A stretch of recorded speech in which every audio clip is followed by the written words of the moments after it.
Hello dear listeners, James Barnett here, creator and producer of Night's End.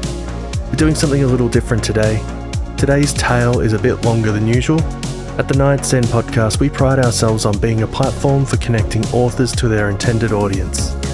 Today we have a tale written by Robert P. Atone, an author from East Islip, New York.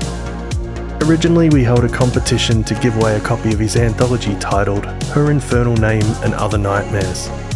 Since then, Robert has gone on to win a Bram Stoker Award in 2022 for his book titled The Triangle. He has also released since then another anthology series titled Wrapped in Plastic, where I produced an audio version of the title story for Halloween in 2023. He has also released a novel with the title The Vile Thing We Created. Please check out his work. After this episode, of course. For now, just sit back and relax and enjoy the episode.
They're almost through. I suppose I always knew this would happen eventually. See, friend, stories have a way of demanding to be told. Even the ones we try to bury deep, deep down. I don't know if I'll be able to hold them off much longer. But you're special. You might have a way out of here. Would you like to know how? Another time then. For now, I have another story before things get complicated. Elevator of the Dead, written by Robert P. Atone, with performances by Justin Fife, Andy Conduit-Turner, Shara Yunker, Phil Ho, and Beatriz Duo.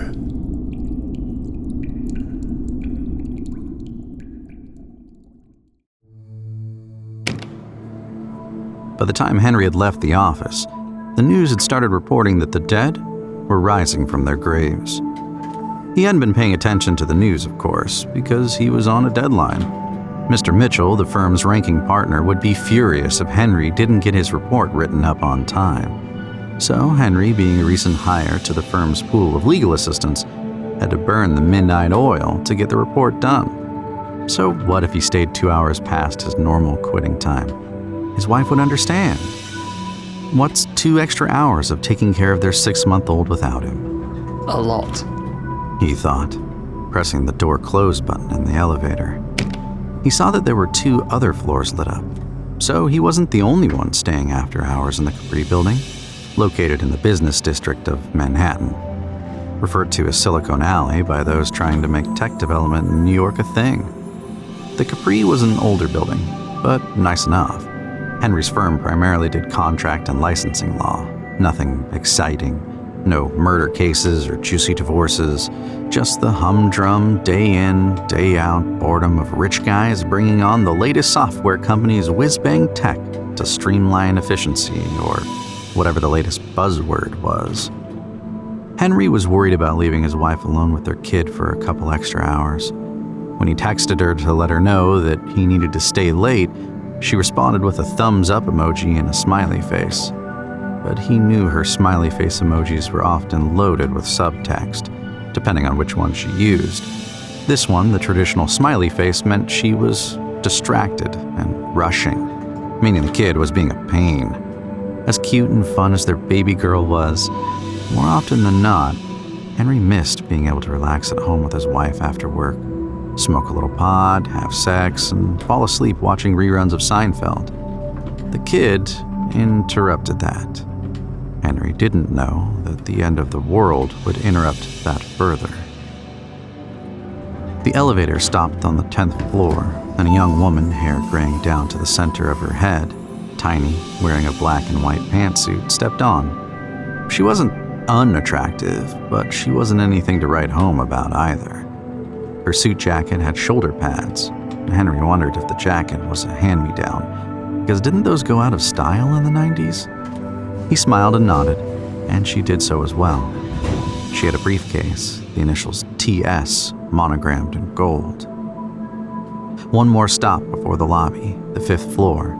Henry slipped a piece of gum in his mouth and thought of offering a piece to the woman, but worried about offending her, so he fought the urge. He was hoping he'd be able to catch the subway home, zipping over to Brooklyn in a 15 or 20-minute ride that would go by uneventfully. He took his phone out and didn't have service, which wasn't unusual in the elevator, thinking maybe his wife texted him, but nothing. On the 5th floor, 2 people stumbled into the elevator. 2 men, one holding the other one up. Behind them, in a quick glimpse Henry caught down the corridor, 3 figures lurched toward the elevator, a buzz of sound around them. The lights were off, lit instead by the emergency red flashers of the hallway. No sirens, though, no fire alarm. In the commotion, the tiny woman was barreled over by the 2 men. The one who was helping the other slamming his hand against the door close button frantically. He was screaming something in Spanish.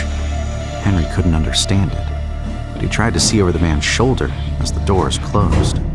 Once they did, the man who was shouting in Spanish pressed the buttons for the top floors of the building. And once the elevator started moving, he slammed on the alarm button, stopping the elevator instantly. The lights in the elevator clicked over to red, and Henry looked around, confused.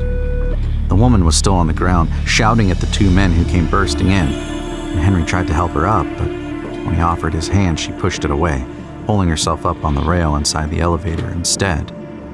Henry took a good look at the man who had hit the elevator's alarm buttons. He was in coveralls, and his name tag said Tony.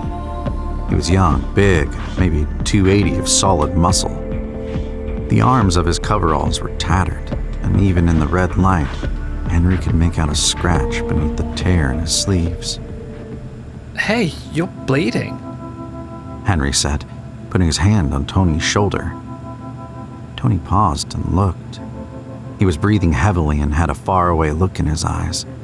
He was sweaty and looked confused, as though the wheels were spinning quickly and without direction in his mind, as though thoughts were happening all at once, an information overload. ¿Habla inglés? The woman asked, brushing herself off. A little. The large man said, wiping his brow. He needs help. Hurt bad. Henry knelt down and looked at the man lying in a lump at their feet. The elevator, though large enough to support a capacity of 10 people, suddenly felt tiny with only 4. Henry looked the man over, but didn't move him. He could see scratches and tears in the man's face, along with what looked like bite marks. what happened? Henry asked, confused. He checked the breathing of the man on the floor. Deep, steady. He was still alive despite the scratches of varying depth and the bites. Did something bite him? In the lobby. Many of them. Many of what?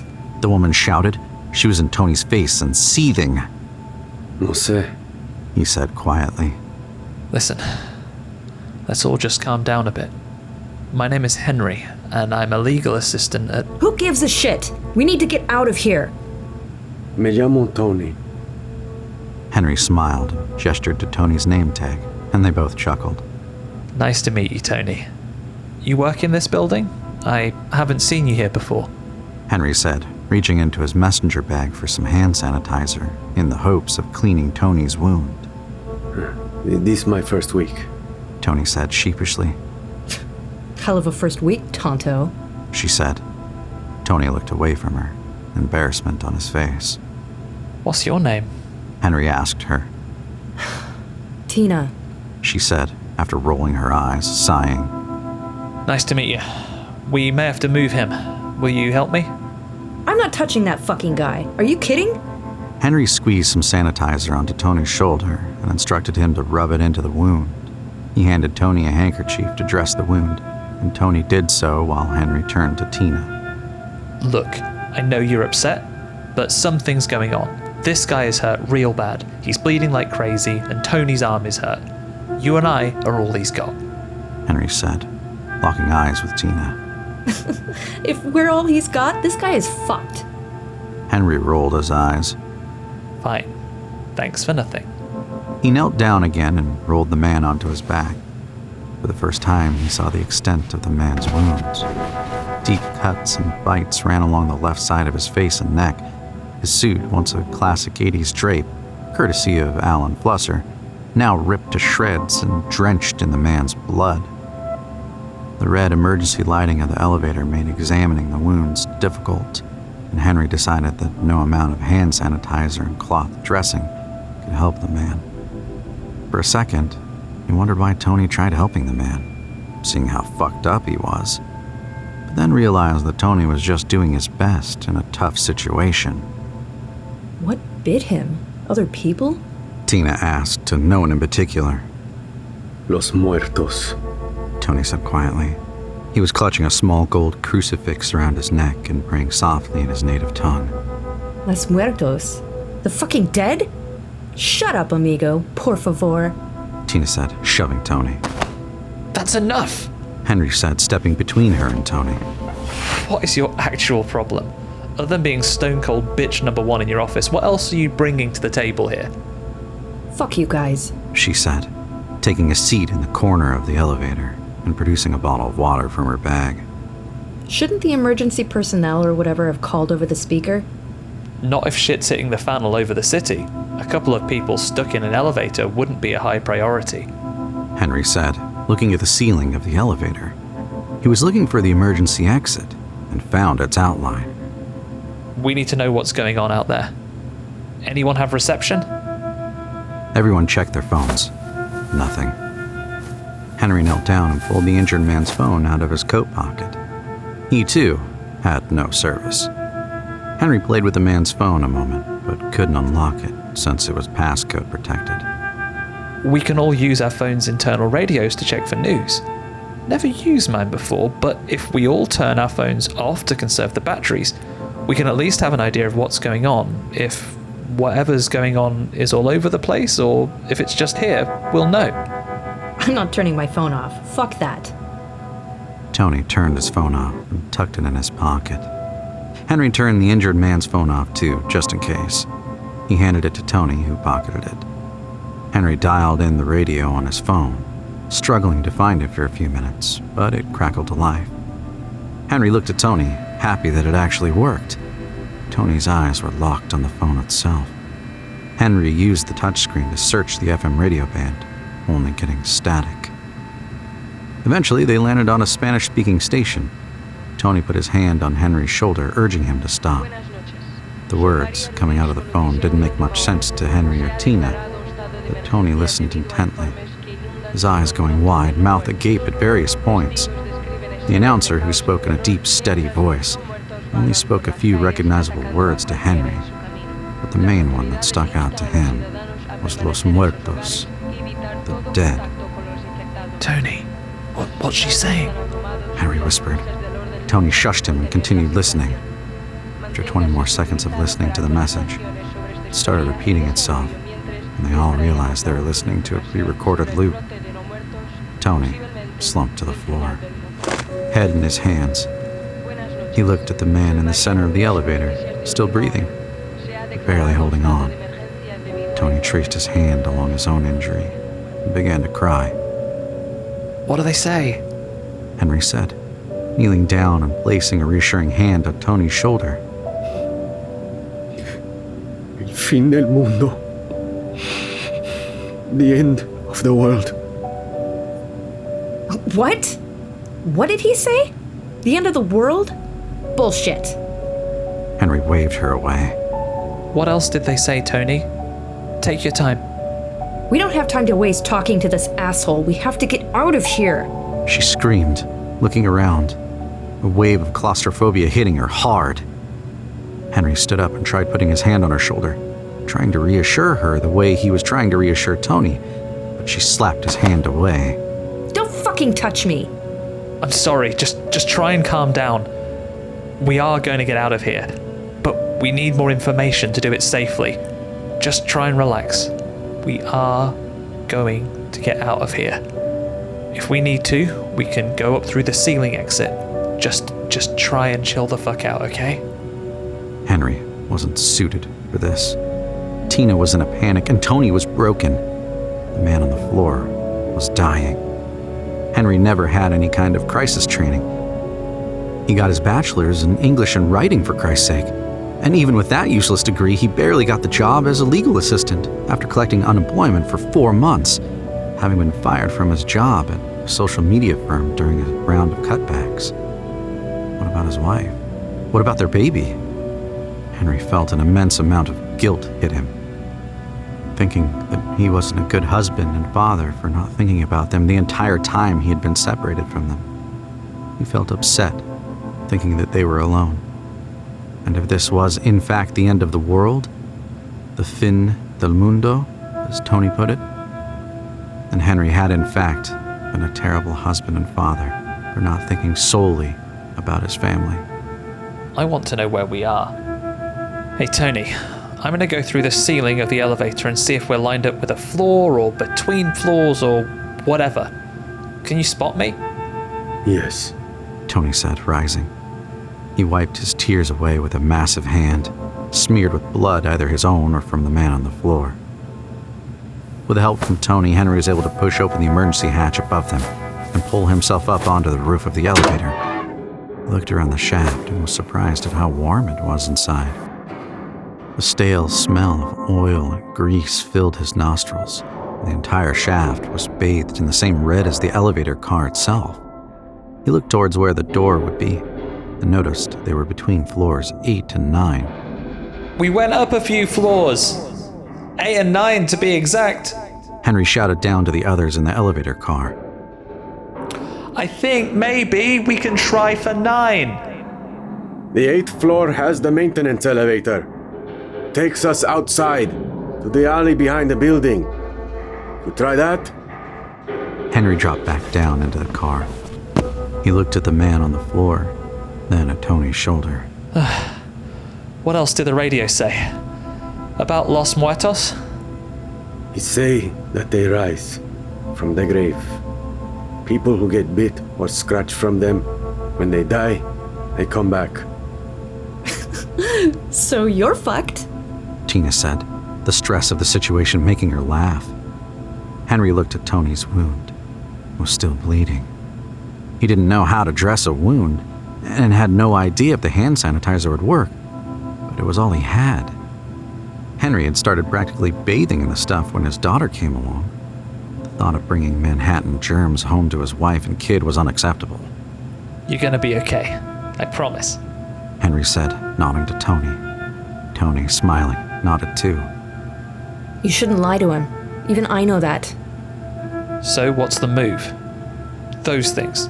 The ones that attacked him. Henry gestured to the man on the floor. They were on the 5th floor. That means they could be on either floor 8 or 9 by now. Maybe both. Who knows? Or they might not be there at all. I say the maintenance elevator is our best bet. Tina said, pulling a cigarette from her purse and lighting it. Really?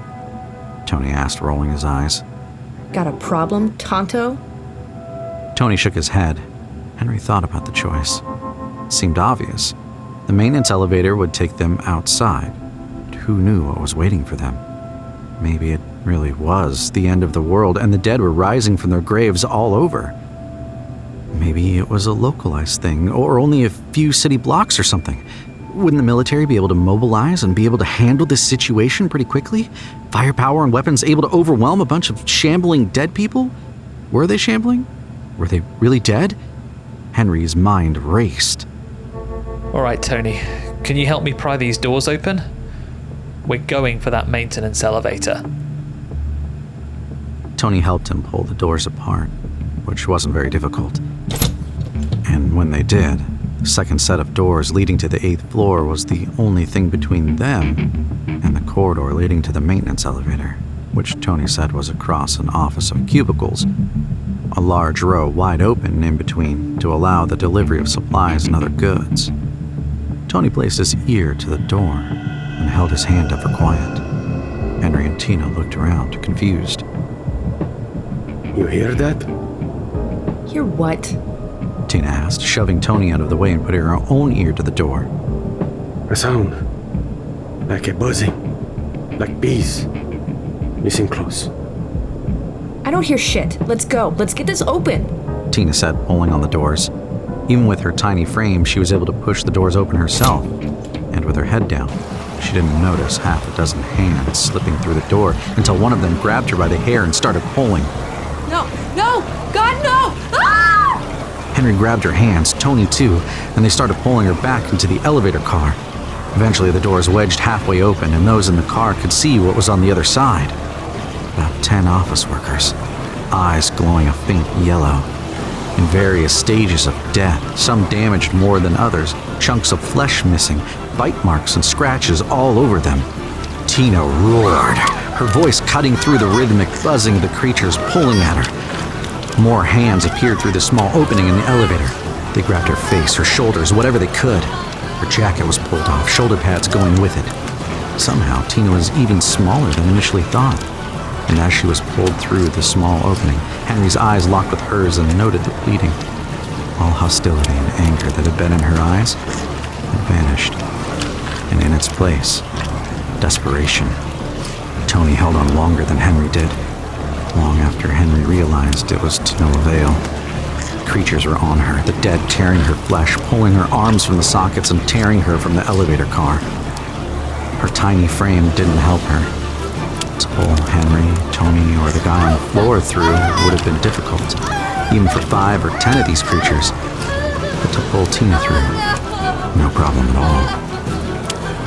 Her screams were cut off by one of the creatures biting out her tongue, which was the last thing Henry saw before he turned to vomit.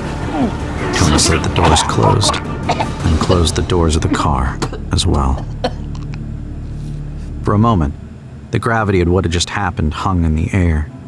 Tina was gone. Henry wiped his mouth, leaning against the wall, and suddenly felt that the car was bigger. We go to the 9th floor. Hope for the best. Maybe take the stairs down to the 8th floor, take the maintenance elevator to the back alley. What do you think? Tony nodded. What about him? Henry looked at the man.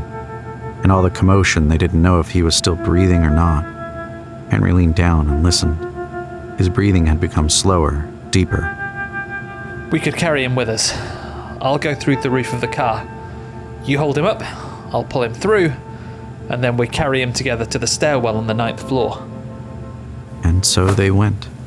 Tony helped Henry up through the emergency exit on the ceiling of the elevator car. Once he was through, he started pulling the doors to the 9th floor open. He looked into the office and noticed it was empty. The rows of cubicles were bathed in red light, like everything else, and Henry couldn't pick up even the slightest hint of movement on the floor. He couldn't tell what kind of business it was, but the rows of cubicles and large glass-walled offices were filled with trinkets, photos, toys, and more, their owners nowhere to be found. Henry was thankful it was after hours in the building for the first time that evening. Okay, lift him up. Henry whispered to Tony. He watched as Tony at first struggled with the injured arm, slinging his left arm over his shoulder and hoisting him to his feet. Tony wrapped his arms around the man's lower waist area and lifted carefully. The man slumped, but Henry reached through the emergency opening and did his best to keep him propped up to keep the strain off Tony, who was doing the heavy lifting.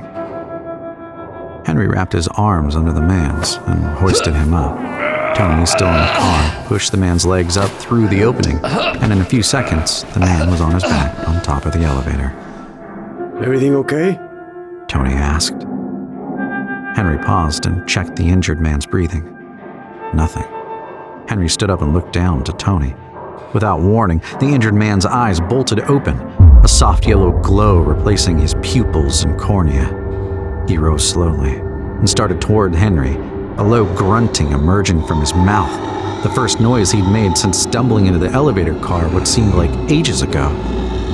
Henry backed against the edge of the car and looked around desperately for something with which to fend the man off. The man stumbled slowly towards Henry, and Tony, who was directly under the opening in the car, shouted for Henry to keep moving and to stay away from the injured man, mostly in Spanish. As the injured man closed in on Henry, he stepped directly into the hole of the roof of the car and fell through, slamming his face on the lip of the opening. The injured man fell directly on top of Tony, who screamed. They struggled for a while, and Henry, poised on the edge of the opening into the car, could only watch as the injured man sunk his teeth into Tony's throat. Tony screamed, his eyes met Henry's, and pushed the injured man off himself. Henry, confused, looked around desperately but couldn't figure out what to do. And as Tony screamed and fought the injured man in the car, Henry slipped onto the 9th floor, hoping to open the door and get Tony out of the car. As he slid down, he opened the rest of the shaft doors and started pulling on the car's doors. They wouldn't budge. Henry listened as Tony's screaming eventually died out, and then slumped against the elevator car's doors. He felt a pang of guilt and frustration, knowing that there wasn't anything he could do, but still feeling terrible nonetheless. He felt different than when Tina was pulled apart. She was nasty. Tony wasn't. He was a genuinely good soul. Henry wept for him as he would a close friend, even though they only knew each other for a short while. As Henry sat there leaning against the elevator car's doors, they slid open and he fell backward. With the doors open, he dropped back into the elevator car and looked around at the bloody carnage inside. The injured man's legs were broken and he was attempting to crawl over the body of Tony, who lied between himself and Henry. Henry stood up and looked at the injured man, at his glowing yellow eyes, and grabbed Tina's pocketbook as well as his own messenger bag and started climbing back out of the elevator and onto the 9th floor. Once he was clear of the car, Henry turned around and saw Tony's body twitching back to life. He guessed that turning into one of those things had to do with how quickly one passed away, and because Tony died almost instantly, he was reanimated almost instantly. Either way, Henry started walking toward the maintenance elevator, having swiped Tony's keys first. Henry was at least smart enough to know that he'd need maintenance or janitorial keys to get the elevator to work. Meeting the massive metal doors of the maintenance elevator, Henry put the keys in and turned them and waited. Once the elevator arrived, he wondered why it still worked when their own elevator was locked in place. He figured it was an emergency type thing, or the fire department or cops, so they could get in and out of the building quickly. But either way, he didn't care. He was happy that the elevator worked and wasn't full of those things. Henry got inside, turned the key and pressed the button for the bottom floor, which was supposed to open into the back alley of the building. The maintenance elevator moved slower than the regular one he was stuck in moments earlier, but Henry used the time to see if he had service. Thankfully, he did, and saw that he had multiple texts from his wife, asking if he was okay and what was going on. He texted her back, telling her he was all right and he would be trying to get home as soon as possible. He told her he loved her, and sent her a heart emoji. She responded back with one as well. Henry smiled when he saw it. He knew she always meant the heart emoji. Even when she was stressed out, overtired, or overworked, the heart emoji was the most sincere one in her book. And Henry took solace knowing that she was okay and that their baby was okay. As the maintenance elevator doors opened, Henry heard a familiar buzz, not unlike the 8th floor where Tina met her demise. The doors opened slowly, and spread before Henry were 30 or so of the creatures crowded together in the alley, shuffling and moving almost in unison, their yellow eyes glowing brightly in the darkness.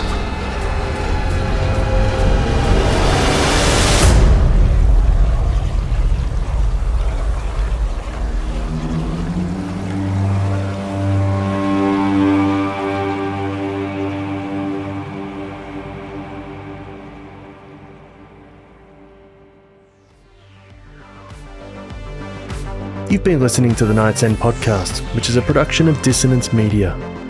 To support us, please leave a review, or for bonus content and the original release of this episode, head to patreon.com/nightsendpodcast. Our website is nightsendpodcast.com. Elevator of the Dead was written by Robert P. Atone. For more from Robert, head to the Linktree link in the episode description.